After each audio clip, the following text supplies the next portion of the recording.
Hello বন্ধুরা, ভালো খাবারে গল্পে তোমাদের স্বাগত। আজকে আমি একটা স্পেশাল অরেঞ্জ কেক বানাবো। এই কেকটা একদমই অন্যরকম হয়, ভীষণ টেস্টি। দেখো, এই যে আমি এই অরেঞ্জটা নিয়ে নিয়েছি এখানে। এটাকে আমি একটুখানি বয়েল করে নেব। দেখো বন্ধুরা, আমি এই যে লেবুটাকে একটু সেদ্ধ করে নিয়েছি, মানে বয়েল করে নিয়েছি। এবার এটার থেকে আমি একটু বিচিগুলোকে বের করে নেব। বিচিগুলো বের করে তারপরে এটাকে একটুখানি পেস্ট করে নেব। আমি অরেঞ্জ কেকটা বানাবো বলে অরেঞ্জটা আমি বয়েল করে এই যে পিউরি বানিয়ে নিয়েছি। এখানে 3টে ডিম আছে, এখানে 1 বাটি চিনি আছে, আর এখানে 1 বাটি আলমন্ড পাউডার আছে। আমি ডিমটাকে ভালো করে এখানে ফেটিয়ে নিয়েছি। এবার চিনিটা দিয়ে দিচ্ছি। এবার চিনিটাকে ভালো করে মিশিয়ে নেব আমি।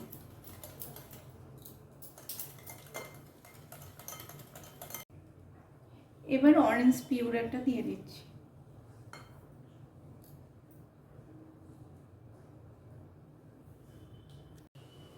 এবার অরেঞ্জ পিউরিটাকে মিশিয়ে নিলাম।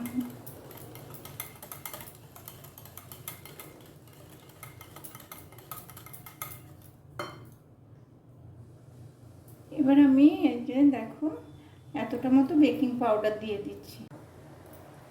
এবার আলমন্ড পাউডারটা দিয়ে ভালো করে মিশিয়ে নিচ্ছি। এই যে আমি এটাকে ভালো করে মিশিয়ে নিয়েছি।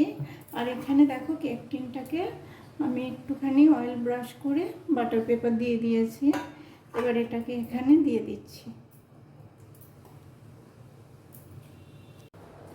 আমি ওভেনটাকে 10 মিনিট 180-তে প্রিহিট করে নিয়েছি। এবার এটাকে দিয়ে দিচ্ছি আমি এটাকে 30 মিনিটের জন্য দিয়ে দিচ্ছি। দেখো বন্ধুরা, আমি কেকটাকে নামিয়ে নিয়েছি। কেকটা হয়ে গেছে। এটা হতে আমার 35 মিনিটের মতো লেগেছে। তো এবার এটাকে ঠান্ডা করে নেব। দেখো বন্ধুরা, আমি এখানে আনসল্টেড বাটার নিয়ে নিয়েছি 50 থেকে 55 গ্রাম। আর আমি চিনিটা একটু দুধ আর কর্নফ্লাওয়ার দিয়ে চিনি দিয়ে এভাবে এটাকে আর কি বানিয়ে নিয়েছি। তো এটা বিট করে নেব ক্রিম বানানোর জন্য। বিট করার সময় ওইটা একটু একটু দিয়ে আমি বিট করে নিচ্ছি বাটারটাকে। এই যে দেখো, আমি বাটার ক্রিমটাকে বিট করে নিয়েছি। আর যে দুধ কর্নফ্লাওয়ার আর চিনি দিয়ে যে মিশ্রণটা বানিয়েছিলাম ওটা দিয়ে একটু একটু করে বিট করে নিয়েছি। দেখো ক্রিমটা কি সুন্দর হয়েছে, একদম বোঝাই যাচ্ছে না আমি যে ওইভাবে চিনিটাকে মিশিয়েছি। এমনি চিনিটা দিলে মুখে পড়লে না ভীষণ কিস করে, সেই জন্য আমি সবসময় এইভাবেই দুধের সঙ্গে কর্নফ্লাওয়ার দিয়ে চিনিটাকে গলিয়ে তারপরে বাটার ক্রিমে মেশাই, তাহলে আর কি ক্রিমটা খেতে ভীষণ ভালো লাগে। এই যে দেখো বন্ধুরা, আমি এখানে বাটার ক্রিম দিয়ে দিয়েছি।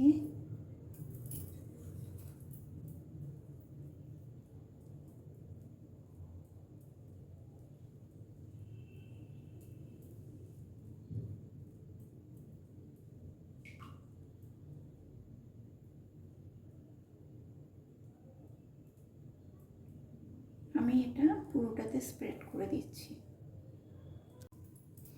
আমি বাটার ক্রিমটা দিয়ে দিয়েছি দেখো। এবার আমি একটুখানি পেস্তা আর রোজ পেটেলস দিয়ে দিচ্ছি।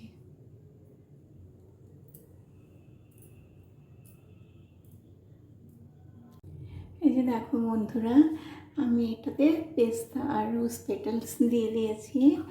দেখো এটা দেখতে কত ভালো লাগছে, এটা খেতেও তেমনি স্বাদ হয়। এটা ভীষণ স্পেশাল।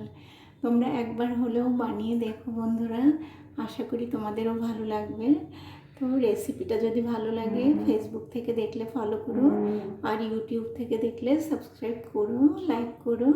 তোমরা অনেক ভালো থেকো বন্ধুরা। Thank you.